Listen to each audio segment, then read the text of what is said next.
At 1:21 in the morning, a passenger aircraft carrying 239 people vanished from civilian radar. There was no distress call, no warning, no explosion witnessed from the ground. One moment, Malaysia Airlines Flight 370 was traveling toward Beijing. The next, it was gone.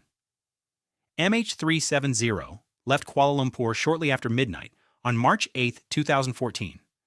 The Boeing 777 was carrying 227 passengers and 12 crew members. The flight appeared completely normal. Weather was not considered dangerous, and no serious mechanical problem had been reported.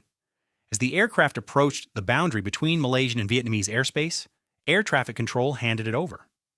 The final radio message was calm. "Good night, Malaysian 370. Minutes later, its transponder stopped transmitting. On civilian screens, the aircraft disappeared. But the plane was not gone. Military radar later showed an unidentified aircraft turning sharply away from its planned route. It crossed back over the Malay Peninsula, passed near the island of Penang, and continued toward the Andaman Sea. Investigators concluded that this was almost certainly MH370. That changed the mystery completely. The aircraft had not simply dropped from the sky where contact was lost. It had turned around and continued flying. Someone may have changed its course, but investigators could not determine who or why. Controllers attempted to contact the cockpit. Another aircraft tried calling MH370. Satellite phone calls went unanswered. There was only silence. Then investigators discovered something the aircraft had left behind.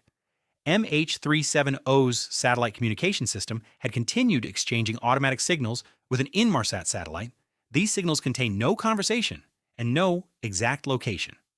They were more like digital handshakes, confirming that the system was still connected. Those handshakes continued for roughly 6 hours after the aircraft vanished from civilian radar. By analyzing their timing and frequency, experts concluded that MH370 most likely flew south into the Indian Ocean. The final signal placed it somewhere along a vast curved line now known as the Seventh Arc. The search had moved from busy airspace to one of the most remote environments on Earth.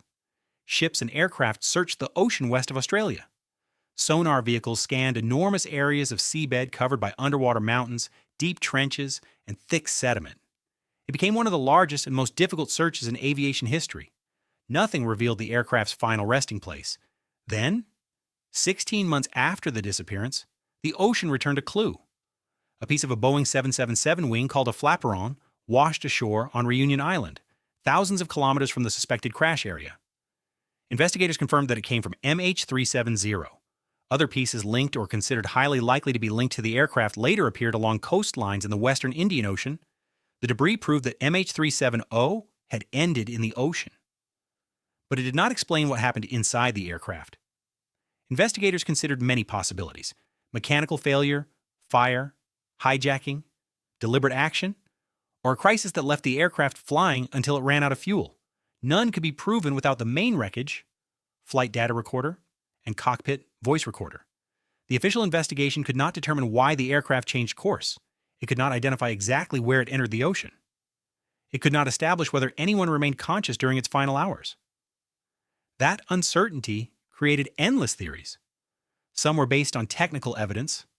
Others relied on coincidence, rumors, or claims with no proof. The most disturbing possibility was also one of the simplest. After the turn, the aircraft may have flown for hours on autopilot while everyone aboard was unable to respond. If so, the final 6 hours were not an escape. They were a silent countdown. In early 2026, the latest deep-sea search ended without locating the wreckage. Ocean Infinity had returned with advanced robotic equipment to examine another targeted section of the southern Indian Ocean. Once again, the seabed revealed no confirmed location for MH370. More than 12 years after the disappearance, pieces of the aircraft have been found, satellite signals have been studied, and hundreds of thousands of square kilometers have been searched. Yet the main wreckage remains missing. If you enjoy mysteries built from real evidence rather than invented answers, subscribe to OpenVerdict. MH370 did not disappear without leaving clues. It left radar tracks, satellite handshakes, and debris scattered across an ocean. What it did not leave was the one thing the families, investigators, and the world still need: an answer.